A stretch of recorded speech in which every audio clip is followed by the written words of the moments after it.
No one batted an eyelash when Reese's combined chocolate and peanut butter, and Naughty Dog is betting that Uncharted Drake's Fortune, its blend of Tomb Raider and Gears of War, will be just as natural of a combination.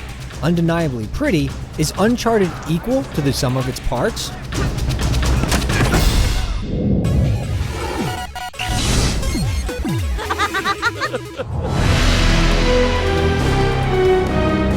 If you're a child of the 80s, you undoubtedly remember the movie Romancing the Stone.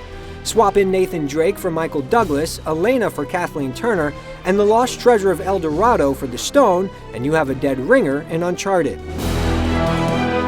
Nathan is the direct descendant of famed explorer Sir Francis Drake, and is following in his ancestors' footsteps by trying to track down the mythical golden statue. Elena is the get-the-story-at-any-cost journo who gets in way over her head. Okay, come on!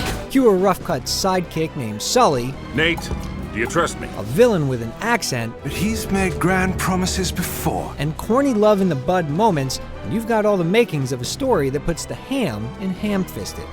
You two got a funny idea of romantic. Yet, like a summertime popcorn flick, it manages to snare you in, making you actually care about the characters and their fate. Sully! Things move at such a brisk pace, and positive reinforcement comes so frequently that the predictable proceedings never wear out their welcome.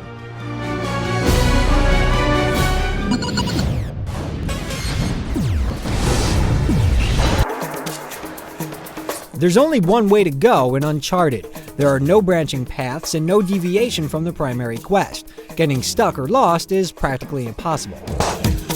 The game is split into 22 different chapters, with each taking anywhere from 10 to 30 minutes to complete.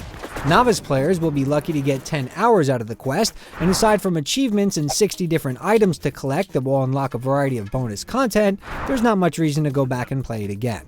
A lack of any sort of leaderboard, cooperative, or online support doesn't help to stretch its longevity either.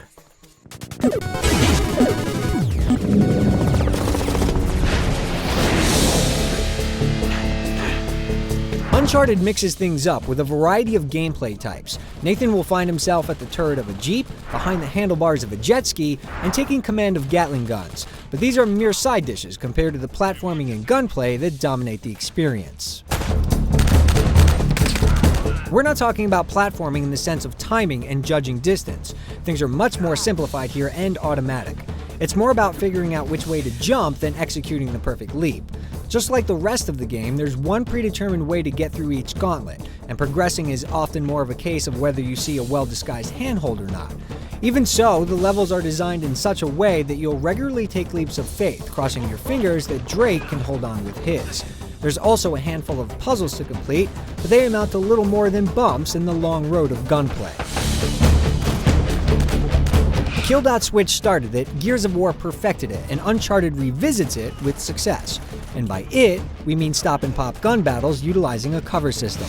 Just like Gears, you can press a button and take cover behind any object in the game, and then rotate the camera a full 360 degrees to keep an eye on enemies. When they're exposed, you pop out of cover, take a few shots, and retreat. While it's not exactly an original idea, this system works well here. You'll get the typical arsenal of weapons, including pistols, shotguns, machine guns, and grenade launchers. The aiming is silky smooth without the aid of an auto-lock feature. You'll be landing headshots in no time flat. The enemies aren't especially smart, but what they lack in intelligence they make up for in numbers. They'll come from all directions and eventually snap laser scopes onto their guns, making evasive rolls a necessity.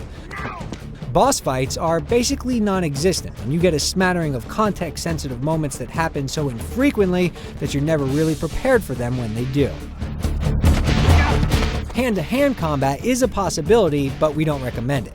You're basically relegated to one 3-hit combo, and it can be almost impossible to get the timing down. Otherwise, if you're out in the open flailing your arms around, you won't be doing it for long. Uncharted is one of those rare games that borrows elements from all the latest hits without feeling like an also-ran. It manages to simplify gameplay elements that typically frustrate casual players, yet provides enough challenge in the gunplay to satisfy the hardcore.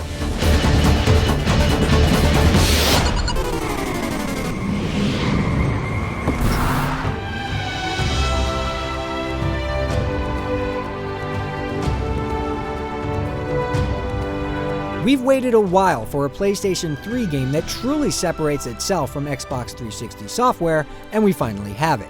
Drake's Fortune is easily the best-looking console game on the market.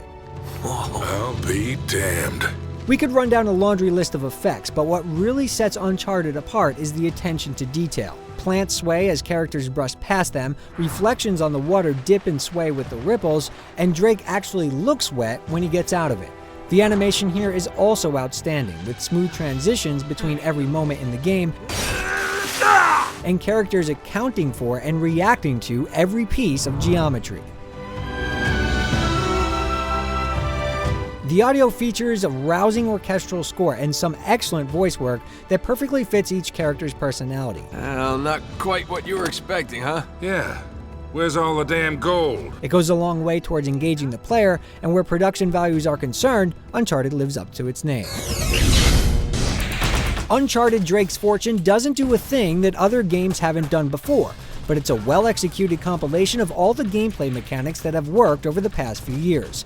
Its silly yet lovable plot has franchise written all over it, and while this brief roller coaster ride through the jungle may not have $60 legs, it's the perfect friend for a lost weekend.